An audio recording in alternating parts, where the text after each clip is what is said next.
നമസ്കാരം. Chirayinkeezhu പൗരാവലിയുടെ prime minister പുരസ്കാരം പ്രശസ്ത നടി ഷീലാമ്മയ്ക്ക് സമർപ്പിച്ചു. പ്രശസ്ത കലാകാരൻ വി ഡി ദത്തൻ രൂപകൽപ്പന ചെയ്ത ശില്പവും പ്രശസ്തി പത്രവും 1,00,000 രൂപയുമാണ് ചിറയൻകീഴ് ഗ്രാമപഞ്ചായത്ത് പ്രൈം മിനിസ്റ്റർ പുരസ്കാരമായി നൽകിയത്. പ്രൗഢഗംഭീരമായ സദസ്സിനെ സാക്ഷിയാക്കി നൽകിയ ഈ അവാർഡ് ദാന ചടങ്ങിൽ ചിറയൻകീഴിലെ വിവിധ മേഖലകളിൽ പ്രവർത്തിക്കുന്ന പ്രതിഭകളെ ആദരിക്കുകയും ചെയ്തു.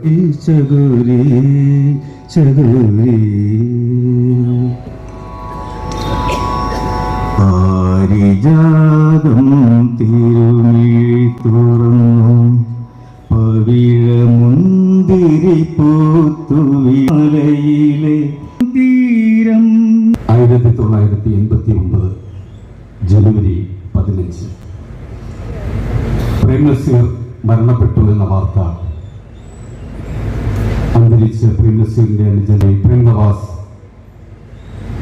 മാധ്യമങ്ങളോട് ടെലിഫോൺ മാർഗം പറയുമ്പോൾ ഒരു പ്രാവശ്യം പറയുകയും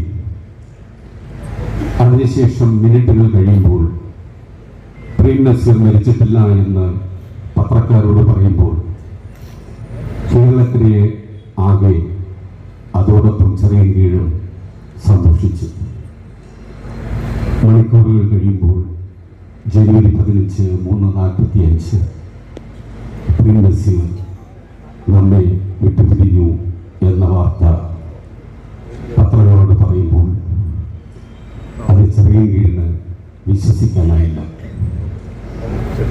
മലയാള സിനിമയിൽ മുടിചൂടാമനായി നിത്യവസന്തമായി നിലകൊള്ളുന്ന പ്രേം നസീർ അന്തരിച്ചു എന്ന് 36 വർഷം കഴിയുമ്പോൾ നമുക്ക് വിശ്വസിക്കാനാകുന്നില്ല. 2006 മുതൽ ചിറയൻകീഴിൽ പ്രേം നസീർ അനുസ്മരണം നടത്തിയപ്പോൾ അതും ഞങ്ങൾക്ക് അന്നും വിശ്വസിക്കാനായില്ല.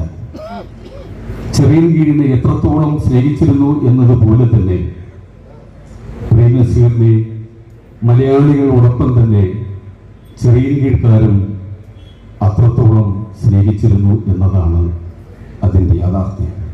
പ്രേം നസീർ പറയുന്നത് പോലെ എനിക്ക് തോന്നി, അസി എന്നെ നിങ്ങളും മറന്നു.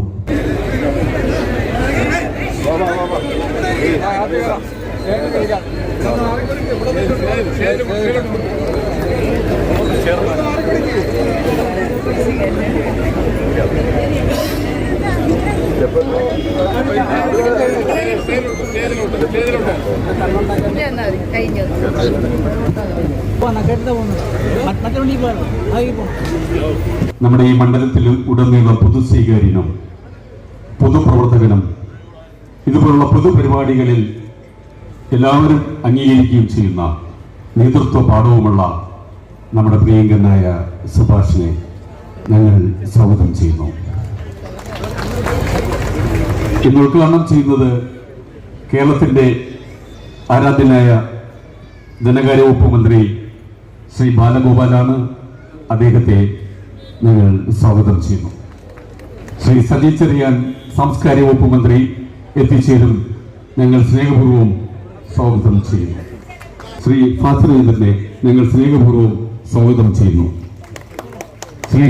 ശ്രീമതി ശൈലജ ബീഗം ജില്ലാ പഞ്ചായത്ത് വൈസ് പ്രസിഡന്റ് എന്ന നിലയിൽ ഉപരി ഈ നാട്ടിന്റെ വികസനത്തിൽ മറ്റു കാര്യങ്ങളിൽ പ്രേം നസീർ രക്ഷാധികാരിയാണ്. പ്രേം നസീർ നിത്യഹരിത നായകന്റെ അവാർഡ് നിത്യഹരിത നായിക ഏറ്റുവാങ്ങണമെന്നുള്ള ഞങ്ങളുടെ കിടിലമായ ആ ആഗ്രഹത്തിന്റെ ധന്യമായ മുഹൂർത്താവിഷ്കരം. പ്രിയമുള്ളവരെ, ഷീലാമ്മയുടെ ഇളയ സഹോദരൻ കഴിഞ്ഞ ദിവസം മരണപ്പെട്ടു. ഞങ്ങളെ ഫോൺ ചെയ്ത് പറയുകയാണ്, ഞാൻ എന്ത് ചെയ്യണം? വളരെ വികാരപരമായി ഞങ്ങളോട് പറഞ്ഞു, പക്ഷേ പ്രേം നസീറിന്റെ പരിപാടിയിൽ ഞാൻ എത്തും, പക്ഷെ എനിക്ക് എൻ്റെ സഹോദരന്റെ അന്ത്യചടങ്ങുകളിൽ പങ്കെടുക്കണം. എന്താ മാർഗം? ഇന്ത്യയിലെ എല്ലാ എയർലൈൻസുകളുമായി വിമാന കമ്പനികളുമായി ഞങ്ങൾ ബന്ധപ്പെട്ടു.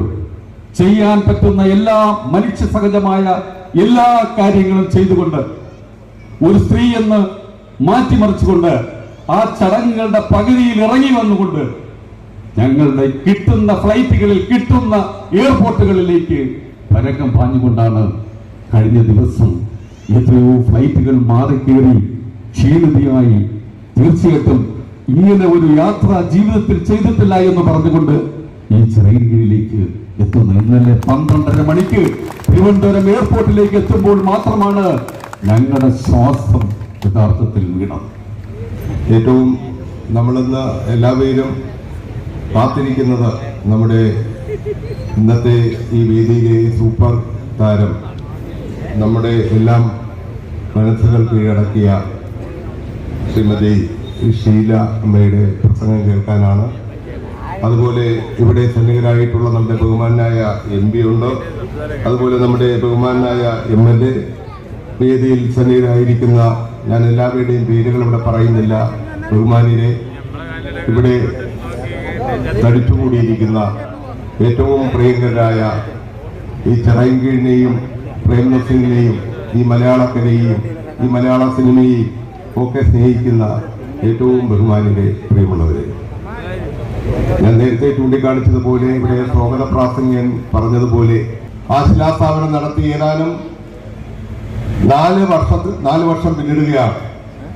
ഈ വർഷം അവസാനത്തിന് മുമ്പ്, അതായത് ഇപ്പോ നമ്മൾ കണക്കാക്കുന്നത് മെയ് മാസത്തോടു കൂടി നമ്മുടെ ബഹുമാനായ MLA അതിന്റെ പിന്നാലെ തന്നെ ഉണ്ട്. 5 കോടി രൂപയാണ് ആ സ്മാരക നിർമ്മാണത്തിന് വേണ്ടി വരുന്നത്. അതിൽ ആദ്യഘട്ടം പ്രവർത്തനങ്ങൾക്ക് MLA അദ്ദേഹത്തിന്റെ ആസ്തി വികസന ഫണ്ടിൽ നിന്ന് തന്നെ 2.5 കോടി രൂപ അനുവദിച്ചുകൊണ്ടാണ് അതിന്റെ ആദ്യഘട്ട പ്രവർത്തനങ്ങൾ പൂർത്തീകരിച്ചത്. ഏറ്റവും പ്രിയങ്കരനായ നമ്മൾ ആദരിക്കപ്പെടുന്ന നമ്മളെ ഇവിടെ എത്തിച്ചേർന്നിട്ടുള്ള ശ്രീമതി ഷീല അവർകൾ, അതുപോലെ പ്രേംനസീറിന്റെ കുടുംബ അംഗങ്ങൾ, ഏറ്റവും പ്രിയപ്പെട്ട മാതാപിതാക്കളെ, പ്രിയമുള്ള സഹോദരി സഹോദരന്മാരെ, സുഹൃത്തുക്കൾ, ഇന്ന് ചിറയൻകീഴ് പൗരാവലിയുടെ സ്മൃതി സായാഹ്നം ഇവിടെ സംഘടിപ്പിച്ചിരിക്കുന്നു. ഈ സ്മൃതി സായാഹ്നവുമായി ബന്ധപ്പെട്ടുകൊണ്ട് നമ്മുടെയൊക്കെ പ്രിയങ്കരനായിരുന്ന, നമ്മുടെ നാട്ടുകാരനായിരുന്ന ശ്രീ പ്രേംനസീർ, അദ്ദേഹം നമ്മെ വിട്ടുപിരിഞ്ഞു പോയിട്ട് ഏതാണ്ട് 36 വർഷക്കാലം ആകുകയാണ്. എങ്കിലും ഈ നാട്ടുകാരൻ എന്നുള്ള നിലയിൽ എൻ്റെ ബഹുമാന്യരും പ്രിയപ്പെട്ടവരുമായ നിങ്ങൾ ഓരോരുത്തരും പങ്കാളിത്തം വഹിച്ചുകൊണ്ട് അദ്ദേഹത്തിൻ്റെ സ്മരണകൾ നിലനിർത്തുവാൻ വേണ്ടി നടത്തുന്ന ഈ പരിപാടി യഥാർത്ഥത്തിൽ എന്തുകൊണ്ടും സ്മരണീയമാണ് എന്ന് പറയേണ്ടതായിട്ടുണ്ട്. എല്ലാവരോടുമുള്ള നന്ദിയും കടപ്പാടും ഞാൻ പ്രത്യേകമായി അറിയിക്കുന്നു. എല്ലാവരുടെയും ഒരു കൂട്ടായ്മ ഇതിലുകൊണ്ടാണ് ഇവിടെ ഈ ചടങ്ങ് സംഘടിപ്പിച്ചിരിക്കുന്നത്. എൻ്റെ നാട്ടുകാരൻ കൂടിയായ ധനകാര്യ വകുപ്പ് മന്ത്രി അദ്ദേഹം ഇവിടെ എത്തിച്ചേർന്നിരിക്കുന്നു. നിങ്ങൾ സമ്മേളനത്തിന്റെ ഔപചാരികമായ ഉദ്ഘാടന കർമ്മം നമ്മുടെ ബഹുമാനായ ധനകാര്യ വകുപ്പ് മന്ത്രി ശ്രീ KN ബാലഗോപാൽ അവർ നിർവഹിക്കുകയാണ്. നിലവിളക്ക് കൊളുത്തി ഉദ്ഘാടന കർമ്മം നിർവഹിച്ചതിന് ശേഷം ഉദ്ഘാടന പ്രസംഗം നടത്തും. ഇത്രയോ കാലമായി കേരളത്തിലെ ആരാധകർ വളരെ ബഹുമാനത്തോടുകൂടി സ്നേഹിക്കുകയും ആരാധിക്കുകയും ചെയ്യുന്ന ശ്രീമതി ഷീലാമ്മ, രീതിയിലുള്ള മറ്റ് വിശിഷ്ടാതിഥികൾ, ഈ ഞാൻ എല്ലാവരുടെയും പേരെടുത്ത് പറയുന്നില്ല, ഈ നാട്ടിലെ എല്ലാ പ്രിയപ്പെട്ട പ്രധാനപ്പെട്ട വിശിഷ്ടാതിഥികളും രാഷ്ട്രീയ നേതാക്കന്മാരും എല്ലാം ഉണ്ട് ഇവിടെ ഈ നാട്ടിലെ എല്ലാ മേഖലയിൽ നിന്നുള്ള പ്രിയപ്പെട്ടവരുണ്ട്. ഇനിയൊരു ചടങ്ങിൽ പങ്കെടുക്കുക എന്നുള്ളത് തന്നെ വളരെ അഭിമാനകരമായ സന്തോഷകരമായ ഒരു കാര്യമായിട്ട് വ്യക്തിപരമായി ഞാനും തുറന്ന് നിങ്ങളുടെ മുമ്പിൽ പറയുകയാണ് ആ സന്തോഷം. കാരണം ഏറ്റവും ചെറുപ്പത്തിൽ, ഏറ്റവും കൊച്ചിലെ മുതൽ, ചെറുപ്പം നല്ല ഏറ്റവും കൊച്ചിലെ മുതൽ കാണുന്ന, വളരെ ആരാധനയോടെ കണ്ട ഒരു നായികയാണ് നമ്മളിന്നിവിടെ നമ്മുടെ ഒപ്പം ഉള്ളത്. അത് നമ്മളൊരു പുരസ്കാരം നൽകുന്നത് അവരേറ്റവും കൂടുതൽ, എനിക്ക് തോന്നുന്നു പക്ഷേ ഗിന്നസ് ബുക്ക് റെക്കോർഡിലൊക്കെ അന്ന് എഴുതുന്നുണ്ടായിരിക്കില്ല, ഏറ്റവും കൂടുതൽ സിനിമയിൽ ഒരു നായകനും ഒരു നായികയും എന്നാൽ 130 സിനിമയിലധികം ശ്രീ പ്രേംനസീറിനോടൊപ്പം അഭിനയിച്ചിട്ടുണ്ട്. ശ്രീ പ്രേംനസീറിനെ ഇതേപോലെ തന്നെ പ്രേംനസീർ ഒരു കാലത്തിൻ്റെ എത്രയോ കാലം, ദശാബ്ദങ്ങൾ കേരളത്തിൻ്റെ സിനിമാ രംഗത്ത് നിറഞ്ഞു നിന്ന വ്യക്തിത്വമായിരുന്നു. ഇതിലെ യാത്ര ചെയ്യുമ്പോൾ കൂടുതലും ട്രെയിനിലാണ് ശാക്കര ക്ഷേത്രം കാണുമ്പോൾ യാത്ര ചെയ്യുന്ന ഇതിലെ കൂടി പോകുമ്പോഴാണ് യാത്ര NH വഴിയാണല്ലോ റോഡിൽ കൂടി പോവുക. അപ്പോൾ ഇതിലെ കൂടി പോകുമ്പോൾ പണ്ട് മുതലേ പോകുമ്പോൾ ഈ ക്ഷേത്രം ശാക്കര ക്ഷേത്രം ചെറിയങ്കീഴ് എന്നൊക്കെ പറയുന്നത് പ്രേംനസീറുമായി ബന്ധപ്പെട്ട് തന്നെ ഉള്ള കഥകൾ ഓർക്കുകയാണ്. അങ്ങനെ ഒരു സ്ഥലത്ത് വന്ന് ഈ ഒരു പരിപാടിയിൽ പങ്കെടുക്കാൻ കഴിഞ്ഞതിൻ്റെ സന്തോഷം ആദ്യം പറയുന്നു. ശ്രീ സജി ചെറിയാനും വേറൊരു മീറ്റിങ്ങിലായിരുന്നു. ഞാൻ അല്പം വൈകിയത് ഞങ്ങൾ വളരെ പ്രധാനപ്പെട്ട ഒരു മീറ്റിങ്ങിലായിരുന്നു. ഞാൻ പറഞ്ഞിരുന്നു താമസിച്ച് 7 മണി കഴിഞ്ഞിട്ടാണ് തുടങ്ങുന്നതെന്ന് പറഞ്ഞു. അപ്പോൾ അങ്ങനെ അദ്ദേഹത്തിന് അതുകൊണ്ടാണ് ഇന്ന് എത്താൻ പറ്റാഞ്ഞത്. അതുകൊണ്ട് അദ്ദേഹത്തിന് വേണ്ടി ഞാൻ പറയുകയാണ്. ഞാനിങ്ങോട്ട് പോയി അദ്ദേഹം ആ മീറ്റിംഗ് തുടരുകയാണ്. ഈ നമ്മുടെ ആധുനിക ലോകത്തെ സിനിമ ഇപ്പോഴത്തെ രീതിയിലേക്ക് സിനിമ ഉയർന്നു വരുന്നതിൻ്റെ ആദിമഘട്ടത്തിൽ ഉള്ളതാണ് നമ്മുടെ പ്രേംനസീറിനെ പോലെ. പ്രേംനസീർ അദ്ദേഹം വിദ്യാർത്ഥിയായിരിക്കുന്ന കാലത്തെ സിനിമയിൽ വന്നു. ആദ്യ സിനിമ അദ്ദേഹം അഭിനയിച്ച ആദ്യ സിനിമ ഇറങ്ങിയില്ല. പക്ഷേ ആ സിനിമ തൊട്ട് പല പ്രശസ്ത സിനിമാക്കാരുടെയും പ്രത്യേകത അതാണ്. ആദ്യ സിനിമ വന്നിട്ട് പക്ഷേ അതിനുശേഷം 89 വരെ നിറഞ്ഞ് അഭിനയിച്ച ആളാണ്. അദ്ദേഹത്തിൻ്റെ പ്രത്യേകത, അദ്ദേഹം വളരെ സാധാരണക്കാരനായ മനുഷ്യനാണ്. ഇവിടുത്തെ ഈ നാട്ടിലെ സ്കൂളിൻ്റെ ബിൽഡിങ് നിർമ്മിക്കുന്നതിന് അദ്ദേഹമാണ് വലിയ സഹായം ആദ്യം ചെയ്തത്. മതസൗഹാർദ്ദത്തിൻ്റെയും സാഹോദര്യത്തിൻ്റെയും ഒക്കെ കാര്യം പറയുന്നതിന് ഏറ്റവും ഒരു ഉദാഹരണമായിട്ട് എക്കാലത്തും ആ സമയത്തൊക്കെ ചൂണ്ടിക്കാണിക്കുന്നതാണ് അദ്ദേഹം ശാക്കര ദേവീക്ഷേത്രത്തിൽ കൊടുത്ത ആനയെ കൊടുത്തു. അതിനായിട്ട് ആനയെ വാങ്ങിക്കൊടുത്തു. ഇന്നത്തെ പോലെയല്ല, അന്നൊക്കെ അത് ചിന്തിക്കാൻ പറ്റുന്ന കാലമല്ല. അങ്ങനെ ഒരാൾ അദ്ദേഹത്തിൻ്റെ അന്നത്തെ കാലത്ത് വലിയ തുകയാണ്. ഇപ്പോൾ നോക്കുമ്പോൾ പഴയ കാലത്ത് കിട്ടുന്ന തുകയുടെ വലിപ്പം എമൗണ്ട് വെച്ചിട്ടല്ല, അന്നത്തെ കാലത്ത് വലിയ തുകയാണ്. അതിനകത്ത് പകുതിയോളം തുക അദ്ദേഹം ഇത്തരം പൊതുക്കാര്യങ്ങൾക്ക് വേണ്ടി ചെലവാക്കുന്നുണ്ട് എന്നാണ്. അപ്പോൾ നമ്മുടെ ഇവിടെ ഈ നാട്ടിൽ അങ്ങനെ നിറഞ്ഞു നിന്ന അദ്ദേഹത്തിൻ്റെ ചെന്നൈയിൽ അദ്ദേഹത്തിൻ്റെ അടുത്തേക്ക് എന്ന് കഴിഞ്ഞാൽ സഹായം എല്ലാവർക്കും കിട്ടുമായിരുന്നു എന്നാണ് വായിച്ചിട്ടുള്ളത്. അദ്ദേഹത്തെയും കാണാൻ വിദ്യാർത്ഥികൾ ആയിരിക്കുമ്പോൾ കോളേജ് യൂണിയൻ പരിപാടിയുടെയൊക്കെ കാര്യം അദ്ദേഹം വരത്തില്ലെന്നാലും വിളിക്കാനൊക്കെ പോയിട്ടുണ്ട്. നമ്മുടെ തിരുവനന്തപുരത്ത് അജന്ത ഹോട്ടലിലൊക്കെയാണ്. ഇതേപോലുള്ള താരങ്ങൾ അവർ ഏത് കാലത്തായാലും താരങ്ങൾ തന്നെയാണ്. അതാണ് അതിൻ്റെ പ്രത്യേകത. എനിക്ക് ഹേമമാലിനി എന്ന് പറയുന്ന വിശ്വപ്രസിദ്ധയായ നടി ഞങ്ങളുടെ കൂടെ, ഞാൻ രാജ്യസഭ MP ആയിരിക്കുമ്പോൾ അവിടെ MP ആണ്. രേഖ, ഇങ്ങനെയൊക്കെയുള്ള താരങ്ങൾ അവരെല്ലാം പഴയതുപോലെയല്ല, പൊതുരംഗത്ത് സജീവമായി ബന്ധപ്പെട്ട് നിൽക്കുന്നവരുമാണ്. പണ്ടത്തെ പോലെ വളരെ മാറി നിൽക്കുന്നവരല്ല, പൊതുരംഗത്തേക്കൊക്കെ വരുന്നവരുമാണ്. അപ്പോൾ അവർക്ക് നമ്മുടെ സമൂഹത്തിൽ ഒത്തിരി മെസ്സേജ് കൊടുക്കാൻ പറ്റുന്നവരാണ്. അപ്പോൾ ഇവിടെ ഇങ്ങനൊരു പരിപാടിയിൽ പങ്കെടുക്കുമ്പോൾ കൂടുതൽ ദുഃഖിപ്പിച്ച് പറയുന്നില്ല. അന്നത്തെ കാലത്ത് വളരെ സമൂഹത്തിന് ആവേശം നൽകുന്നത് മാത്രമല്ല, ഒത്തിരി സന്ദേശം നൽകുന്ന സിനിമകളുടെ ഒരു കാലത്താണ് അവരെല്ലാം ഈ പ്രവർത്തനം നടത്തിയത്. വളരെ പ്രശസ്തരായ ഒരു വലിയ തലമുറയ്ക്കൊപ്പം ഇവിടെ എന്നോട് ശ്രീ ശശി MLA, നമ്മുടെ പഴയ ഡെപ്യൂട്ടി സ്പീക്കർ കൂടിയാണ്, അദ്ദേഹം പറയുകയാണ് പുതിയ ബിൽഡിംഗ് ഇപ്പോൾ നമുക്ക് പ്രേംനസീറിൻ്റെ സ്മാരകമായിട്ടുള്ള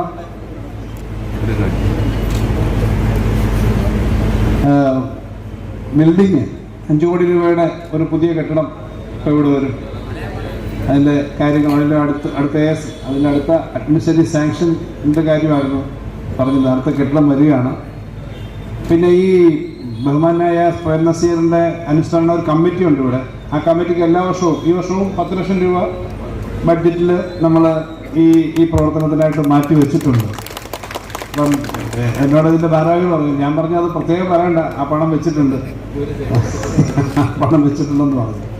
അപ്പോൾ അങ്ങനെ നന്നായിട്ട് ഈ കാര്യങ്ങൾ ചെയ്യുന്നവരാണ്. അങ്ങനെ ചെയ്യുന്ന സ്ഥലത്ത് ഇത്രയും ആബാലവൃദ്ധം ജനങ്ങൾ ഇങ്ങനൊരു വേദിയിൽ ബഹുമാനായ ശരീരനായ പ്രേംനസീറിനെ അദ്ദേഹത്തിനെ സ്മരിക്കാൻ നമ്മുടെ ഇന്നത്തെ കാലത്ത് ആർക്കും ചിന്തിക്കാൻ കഴിയില്ല. ഒരു വർഷം 10, 30, 40 സിനിമ അഭിനയിക്കുക, 10, 550 സിനിമ ജീവിതകാലത്ത് അഭിനയിക്കുക എന്ന് പറഞ്ഞാൽ ഇന്നത്തെ കാലത്ത് ആലോചിക്കാൻ പറ്റില്ല. അതിനകത്ത് 130 സിനിമയ്ക്കകത്ത് നായകനും നായികയായിട്ട് അഭിനയിക്കുക എന്ന് പറഞ്ഞാൽ ഇനി അങ്ങോട്ട് വരുന്ന കാലത്തും ചിന്തിക്കാൻ പറ്റുമെന്ന് എനിക്ക് തോന്നുന്നില്ല. അങ്ങനെയുള്ള ഒരു താര ജോഡിയിലെ ശ്രീ പ്രേം നസീറിനൊപ്പം അഭിനയിച്ച ശ്രീരാമയ്ക്ക് ഇവിടെ ഒരു പുരസ്കാരം കൊടുക്കുമ്പോൾ അതിനകത്ത് നമുക്കെല്ലാം പങ്കെടുക്കാൻ കഴിയുക എന്നുള്ള സന്തോഷകരമായ കാര്യമാണ്.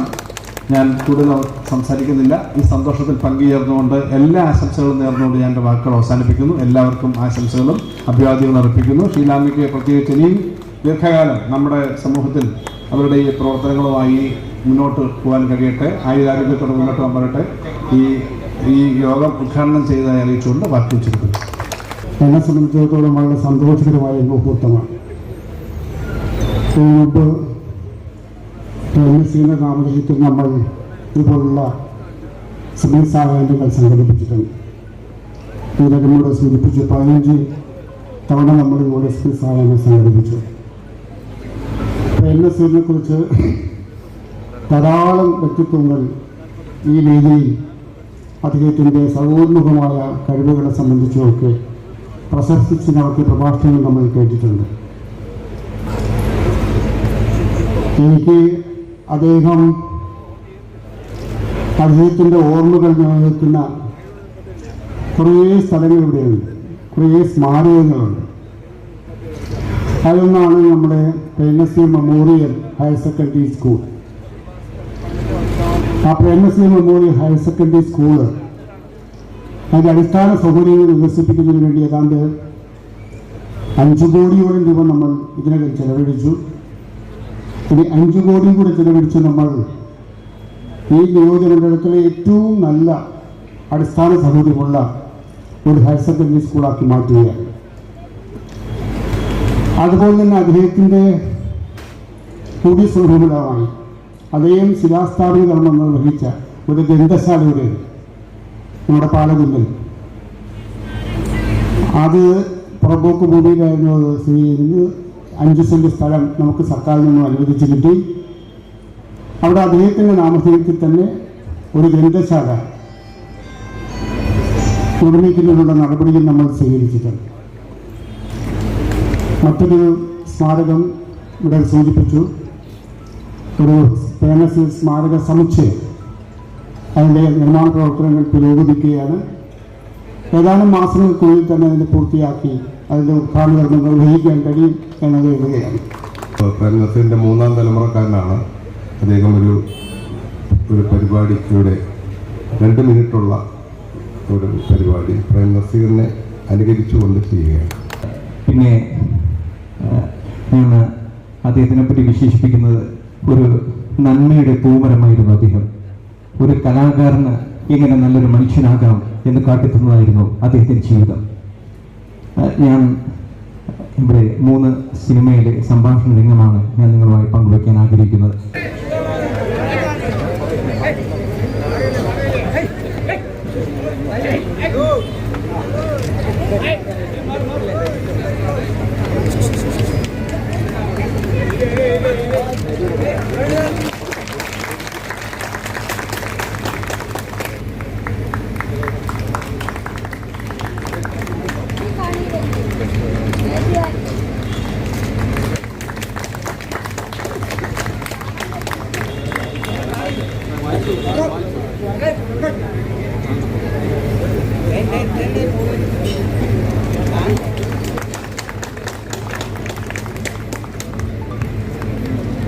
നിത്യഹരിത നായകൻ പത്മഭൂഷൺ പ്രേം നസീറിന്റെ നാമധേയത്തിൽ ചിറയൻകീഴ് പൗരാവലി നൽകുന്ന പ്രേം നസീർ പുരസ്കാരം സ്വീകരിക്കുന്നതിന് കലയുടെയും സംസ്കാരത്തിൻ്റെയും വിളനിലമായ ചിറയൻകീഴിലേക്ക് എത്തിയ മലയാള സിനിമയുടെ അഭിമാനമായ മഹാനടി ഷീലയ്ക്ക് സുസ്വാഗതം. അനശ്വര നടൻ പ്രേം നസീറിനൊപ്പം തൻ്റെ അഭിനയചാരുത കൊണ്ട് വെള്ളിത്തിരയിൽ സർഗവസന്തം തീർത്ത മഹത്തായ ഒരു കലാസബരിക്കുടമയാണ് ഷീലാമ്മ. 130 സിനിമകളിൽ പ്രേം നസീറിനൊപ്പം താരജോഡികളായി അഭിനയിച്ചുകൊണ്ട് ഗിന്നസ് വേൾഡ് റെക്കോർഡിലേക്ക് എത്തുക വഴി മലയാള സിനിമ ലോക സിനിമയുടെ നെറുകയിലേക്ക് എത്തിക്കാനാണ് എത്തിയത്. MGR സിനിമ പാശത്തിലൂടെ തൻ്റെ ആദ്യ മലയാള സിനിമയായ ഭാഗ്യജാതകത്തിലേക്ക് കയറി വന്ന് മലയാള സിനിമയ്ക്ക് ഒരു ഭാഗ്യജാതകം രചിച്ച ഷീല ജനമനസ്സുകളിൽ ചിരപ്രതിഷ്ഠ നേടിയ കഥാപാത്രങ്ങളിലൂടെ പ്രേക്ഷക ഹൃദയങ്ങളിൽ ഇടം പിടിക്കുകയായിരുന്നു. സെല്ലുലോയിഡിന് മിഴിവേകിയ കറുത്തമ്മയും കള്ളിച്ചെല്ലമ്മയും രാധയും സാറാമ്മയും ഉൾപ്പെടെ 400-ലേറെ കഥാപാത്രങ്ങളാണ് പ്രേക്ഷക ഹൃദയങ്ങളിൽ എന്നും ഉള്ളത്. ഇതിലൂടെ നിരവധി പുരസ്കാരങ്ങളാണ് ഷീലയെ തേടിയെത്തിയത്.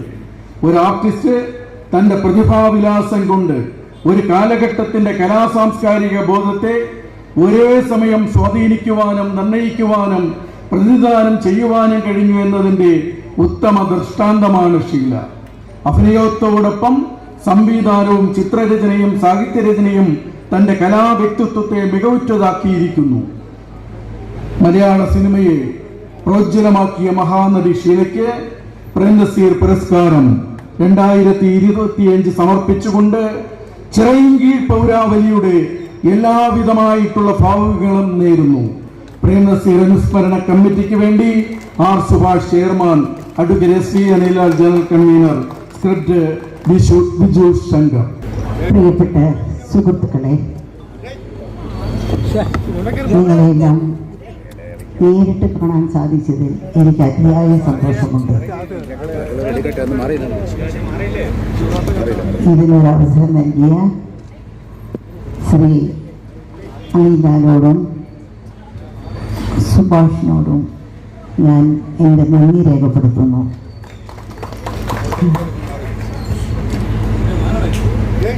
ഇവിടെ വന്നിരിക്കുന്ന അസീസാന്റെ കുടുംബക്കാരോടെ എല്ലാവർക്കും ഞാൻ നന്ദി പറയുന്നു. ഞാനും അസീസാറും ഒരുപാട് ഫംഗ്ഷനിൽ പോയിട്ടുണ്ട്, ഉദ്ഘാടനത്തിൽ പോയിട്ടുണ്ട്. അപ്പോഴൊന്നും എനിക്ക് സത്യത്തിലൊന്നും, ഇപ്പോഴും ശരി അന്നും ശരി, എനിക്കൊന്നും ഈ പ്രസംഗിക്കാനൊന്നും അറിയില്ല. അപ്പോൾ അവരൊക്കെ പറഞ്ഞു 2 വാക്കൊന്നും പറയണമല്ലോ, ഇങ്ങനെ വന്നിട്ട് ചുമ്മാതെ ഇരുന്നിട്ട് പോയാൽ ശരിയാവില്ലെന്ന് പറയും. അപ്പോൾ ഞാൻ സെറ്റിലിരിക്കുമ്പോൾ നാസീർ സാർ എന്നോട് പറഞ്ഞു, എന്തെങ്കിലും 2 വാക്ക് പറയണം, എന്താ ഇങ്ങനെ വന്നിട്ട് ചുമ്മാതെ ഇരുന്ന് അവരെല്ലാം പറയുകയില്ലേ എന്ന്. ഞാൻ പറഞ്ഞു, സാറേ എനിക്കറിയില്ല, ഇങ്ങനെ എന്താ പറയണമെന്ന് എനിക്കറിയില്ലെന്ന്. ഉടനെ അങ്ങേ തന്നെ അങ്ങേരെ കൈപ്പട ഇതാണ് എഴുതി കൊടുത്തത്. പ്രിയപ്പെട്ട സുഹൃത്തുക്കളെ, നിങ്ങളെല്ലാം നേരിട്ട് കാണാൻ എനിക്ക് അതിയായ സന്തോഷമുണ്ട്. എന്നെ ഇവിടെ വിളിച്ചതിന് ഇതിൻ്റെ ഭാരവാഹികളോട് ഞാൻ നന്ദി പറയുന്നു. ഈ വാക്കുകളാണ് എഴുതി കൊടുത്തത്. അത് എവിടെ പോയാലും എനിക്ക് പറയാമല്ലോ, ഏത് ഭാരവാഹിയെന്ന് പറയണ്ട. ആ വാക്കുകൾ ഞാൻ എവിടെ പോയാലും ഇന്ന് ഇത്രയും കൊല്ലങ്ങളായിട്ടും ഞാൻ ഈ വാക്കുകൾ മറക്കാതെ ഞാൻ പറഞ്ഞുകൊണ്ടിരിക്കുകയാണ്. എത്രയോ സ്ഥലങ്ങൾക്ക് എത്രയോ അവാർഡുകൾ ഞാൻ മേടിച്ചിട്ടുണ്ട്. പക്ഷേ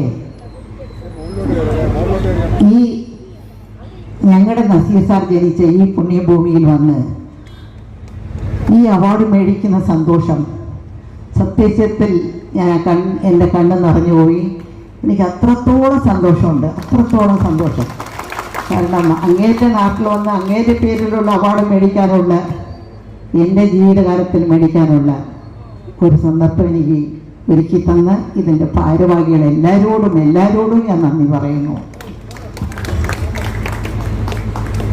എൻ്റെ ജീവിതത്തിൽ ഞാൻ ജീവിച്ചിട്ടുള്ള കാലത്തിൽ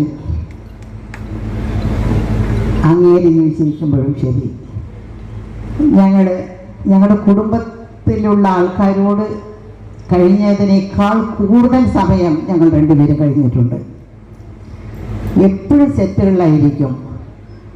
ഒരു കൊല്ലം 10-23 പടങ്ങളിൽ ഞാനും അഭിനയിച്ചു, 26 പടങ്ങളിൽ ഞാൻ അഭിനയിച്ചിട്ടുണ്ട്. അതിൽ എങ്ങനെയെങ്കിലും ഒരു 20 പടങ്ങളിൽ നസീർ സാറിനോടെയായിരിക്കും, ബാക്കിയുള്ളത് മാധു സാർ അല്ലെങ്കിൽ സത്യൻ സാറിനോടെയായിരിക്കും. അപ്പോൾ രാവിലെ 7 മണിക്ക് ഞങ്ങൾ സെറ്റിലോട്ട് വരും. 7 മണിക്ക് വന്നാൽ 1 മണി വരയ്ക്കും ഞാൻ അദ്ദേഹത്തിൻ്റെ ഭാര്യയായിട്ട് അഭിനയിക്കുന്നതായിരിക്കും. ഒരു ദിവസം 3-4 പടങ്ങൾ ഞങ്ങൾ അഭിനയിക്കും, ഞങ്ങൾ 2 പേരും. പിന്നെ 2 മണി മുതൽ രാത്രി 9 മണി വരയ്ക്കും അദ്ദേഹത്തിൻ്റെ കാമുകിയായിരിക്കും. ഈ പറഞ്ഞതുപോലെ ചന്ദ്രികയിലരിയുന്ന ചന്ദ്രകാന്തം എന്നൊക്കെ പാടിക്കൊണ്ട് ഞങ്ങളിരിക്കും 6 മണിക്ക്. അത് കഴിഞ്ഞ് പിന്നെ രാത്രി 10 മണി മുതൽ രാത്രി 2 മണി വരയ്ക്കും മകനെ നിനക്ക് വേണ്ടിയ ഒരു പടത്തിൽ അങ്ങേരുടെ അമ്മയായിട്ട് ഞാൻ അഭിനയിക്കും. ചില പടങ്ങളിലൊക്കെ അങ്ങേരുടെ അമ്മായിയമ്മയാണ് ഞാൻ, ശാരദയുടെ അമ്മ. പക്ഷേ ശാരദി അവരെ ലവ് ചെയ്യുന്നു. അപ്പം എൻ്റെ അമ്മായിമ്മയില്ലേ അങ്ങനെ അഭിനയിക്കും. കാലത്ത് നസീർ സാർ സെറ്റിൽ വരുമ്പോൾ തന്നെ ചോദിക്കും, അയ്യോ ഈ കൊച്ചിൻ്റെ ഇന്ന് ആരാണ് ഞാൻ രാവിലെ ആരായിട്ടാണ് ഞാൻ അഭിനയിക്കുന്നത്, ഭാര്യയാണോ കാമുകയാണോ എന്ന് പറഞ്ഞ് ചിരിച്ചുകൊണ്ട് വന്ന് വേഷം ഒരു മേക്കപ്പൊക്കെ ഇടും.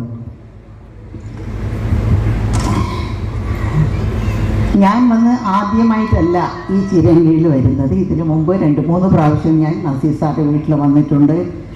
അവിടെ താമസിച്ചിട്ടുണ്ട്. അങ്ങയുടെ ഭാര്യയുള്ള സമയത്ത് അവിടെ താമസിച്ചിട്ടുണ്ട്. ഞങ്ങൾ ഈ തെന്മലയോടെ ഷൂട്ടിംഗ് പോയിട്ട് വരുന്ന വഴിക്ക് തിരുവനന്തപുരം പോയല്ലേ ഫ്ലൈറ്റിൽ പോകേണ്ടത്. അപ്പോൾ നൈറ്റ് അവിടെ കിടന്നുറങ്ങിയിട്ട് കാലത്ത് ഞാൻ പോയിട്ടുണ്ട്. അപ്പോൾ അവരുടെ മക്കൾ ലൈലയും മറ്റേ പെൺമക്കളൊക്കെ ഉണ്ടായിരുന്നു. അവരൊക്കെ എൻ്റെ അടുത്ത കൂട്ടുകാരികളെ പോലെയാണ്. അങ്ങേറ്റ മൂത്ത മോള് ലൈലയുടെ കല്യാണത്തിന് ഞാൻ മുഴുവനുമായിട്ടുണ്ടായിരുന്നു. എല്ലാ കാര്യത്തിലും ഞാൻ പങ്കുകൊണ്ടിരുന്നു. ആൾക്കാരെ വരുന്നതിനും വിളിക്കുന്നതിനും വന്നിരുത്തുന്നതും മുതൽ എല്ലാ കാര്യങ്ങളും ഞാൻ ചെയ്തിരുന്നു. നസീർ സാറെ കുറിച്ച് എന്തെങ്കിലും രസകരമായിട്ടൊന്ന് പറയണമെന്ന് വെച്ചാൽ,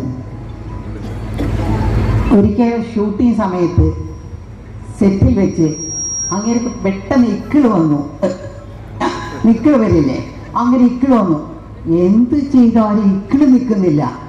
ഉടനെ അടുത്ത സെറ്റിൻ്റെ അടുത്ത് സ്റ്റുഡിയോയുടെ അടുത്ത് ഏവിയൻ സ്റ്റുഡിയോ, ചെന്നൈയിലുള്ള ഏവിയൻ സ്റ്റുഡിയോയുടെ അടുത്തുള്ള അവിടെയുള്ള ഡോക്ടറിനെ വിളിച്ചുകൊണ്ട് വന്ന് അങ്ങേര് എന്തോ ഒരു മരുന്നൊക്കെ കൊടുത്ത് ഒരു ഇഞ്ചക്ഷനൊക്കെ ചെയ്ത് ഇക്കിള് നിൽക്കുന്നില്ല.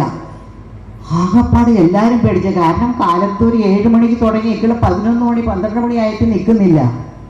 അപ്പോൾ സെൽഫോൺ ഇല്ലെന്നല്ല, ആ കാലത്ത് സെൽഫോണില്ല. അപ്പം ഞങ്ങളൊക്കെ വീട്ടിലേക്ക് ഫോണിൽ സംസാരിക്കണമെങ്കിൽ പോലും ഞങ്ങൾ അവിടെ ഓഫീസ് റൂമിലോട്ട് പോകണം. ഓഫീസ് റൂമിൽ പോയി അവിടെയാണ് പോയി സംസാരിക്കുന്നത്. അപ്പോൾ എൻ്റെ അമ്മ പറഞ്ഞത് എനിക്ക് പെട്ടെന്ന് ഒന്ന് ഓർമ്മ വന്നു. അപ്പം ഞാൻ അവിടെ നിന്ന് പുറത്ത്, ഞാൻ ഈ ബഹളം നടക്കുന്നതിൻ്റെ ഇടയ്ക്ക് ഞാൻ പുറത്ത് പോയിട്ട് ആ ഓഫീസ് റൂമിൻ്റെ അടുത്തുനിന്ന് ഓടി വന്നു. ഞാൻ പറഞ്ഞു, അയ്യോ നിങ്ങളുടെ മോന് എന്തോ ആക്സിഡൻ്റ് ആയി, മോൺഫോർട്ടിൽ പഠിച്ചുകൊണ്ടിരിക്കുന്ന ഷാനവാസിന് എന്തോ ആക്സിഡൻ്റ് ആയി എന്ന് പറഞ്ഞോണ്ട് അങ്ങനെ ചെയ്തപ്പോൾ ഇക്കിളാന്ന് നിന്നത്. അതായത് എന്തെങ്കിലും ഭയങ്കരമായിട്ട് പറഞ്ഞ ഒരു ഷോക്ക് വന്ന ഇക്കിള് നിൽക്കുന്നാണ് പറഞ്ഞത്. അത് അമ്മ പറഞ്ഞാൽ കേട്ടിട്ടുണ്ട്. അങ്ങനെ ഞാൻ ഇക്കിളി നിന്നുപോയി. പിന്നെയാണ് ഞാൻ പറഞ്ഞു, അയ്യോ എന്താ ഇങ്ങനെ, ഉടനെ എല്ലാവരും എന്താന്ന് ചോദിച്ചു. ഞാൻ പറഞ്ഞത് ചുമ്മാ പറഞ്ഞതാണ്. എന്നാൽ പോലും അങ്ങേക്ക് അത് ദഹിക്കുന്നില്ല. അത് എൻ്റെ മോനെ പറ്റി അങ്ങനെ എന്താ ഷോക്കായിപ്പോയി എന്നൊക്കെ പറഞ്ഞ് മക്കളോട് അത്രത്തോളം സ്നേഹമുള്ള ഒരു മനുഷ്യനായിരുന്നു. ഞങ്ങൾ എപ്പോഴും ചെന്നൈയിലിരുന്ന് ഏർക്കാട്ടിലേക്ക് ഷൂട്ടിങ്ങിന് പോകും.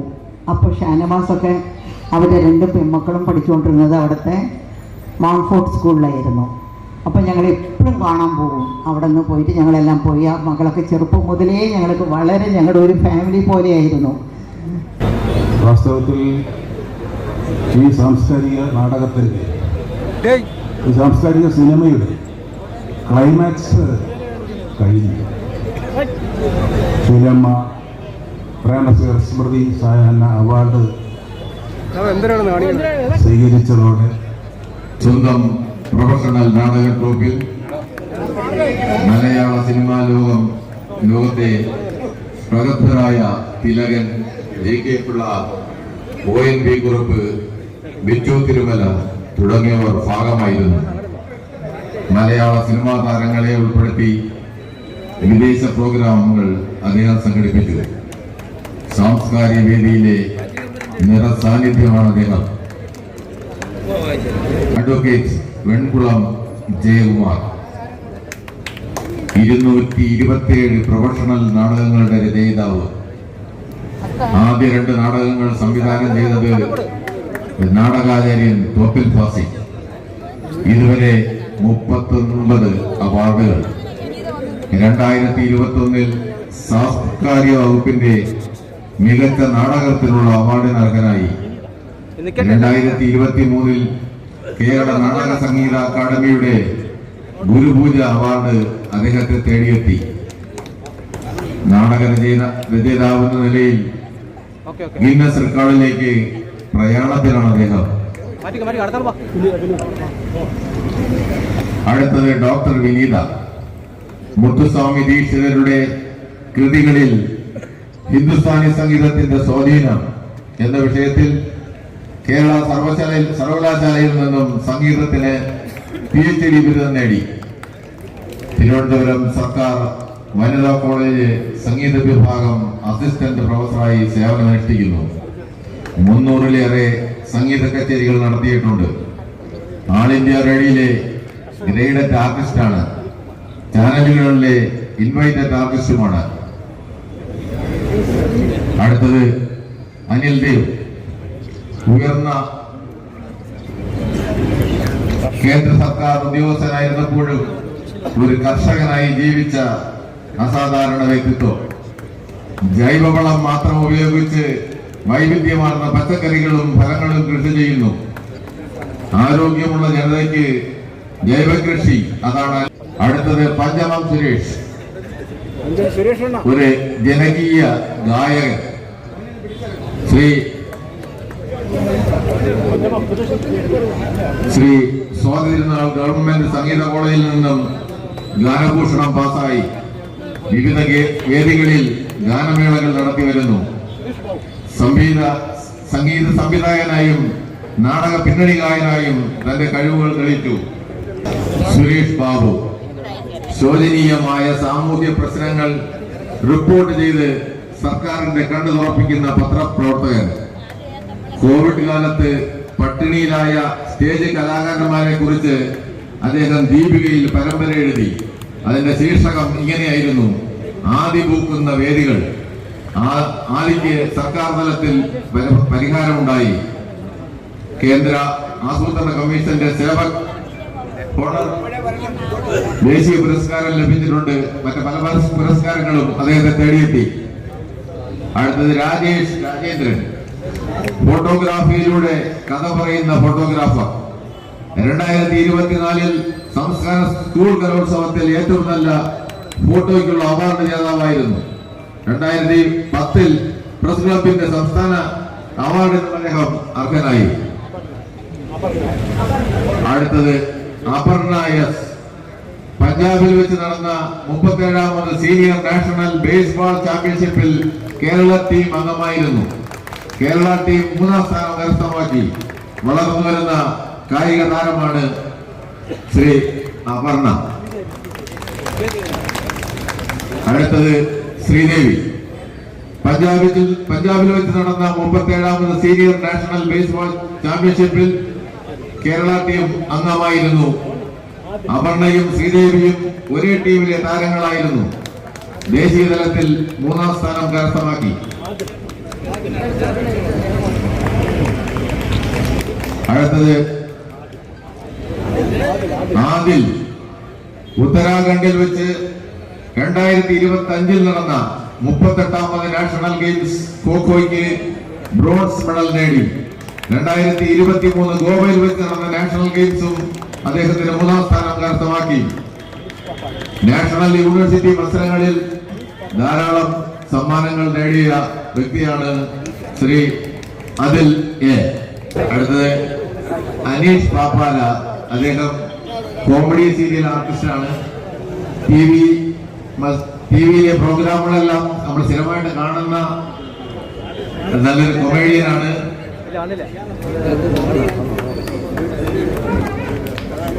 അദ്ദേഹം മിമിക്രി ആർട്ടിസ്റ്റ് കൂടിയാണ്. സ്ഥിരമായി TV സീരിയലുകളിൽ കാണുന്ന വ്യക്തിയാണ്.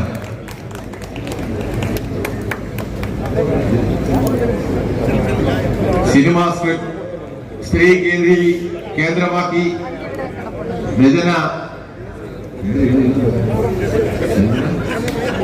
സായു എസ് ശിവൻ.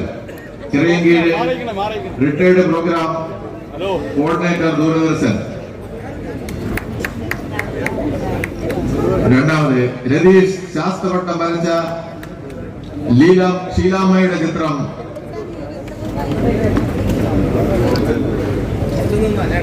അദ്ദേഹം നൽകും.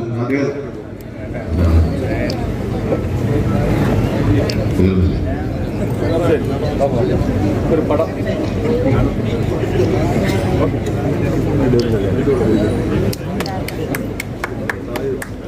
ഇങ്ങോട്ട് വെക്കടാ. ഇങ്ങോട്ട് വെക്കില്ലേ? അതുകൊണ്ട് അവർ കൂടെ ഒക്കെ തീർന്നു രാധാമണി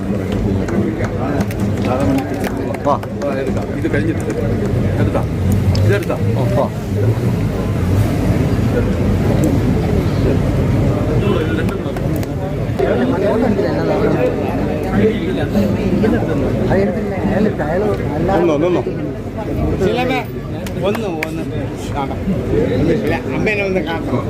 ഇനി അതുകൊണ്ട് അവരെ വിളി. ഓക്കെ, ഈ ചടങ്ങ് അവസാനിച്ചിട്ടില്ല. ദയവായി ഈ വേദിയിലേക്ക് ഇങ്ങനെ കൂട്ടം കൂടി കടന്നു വരരുത്.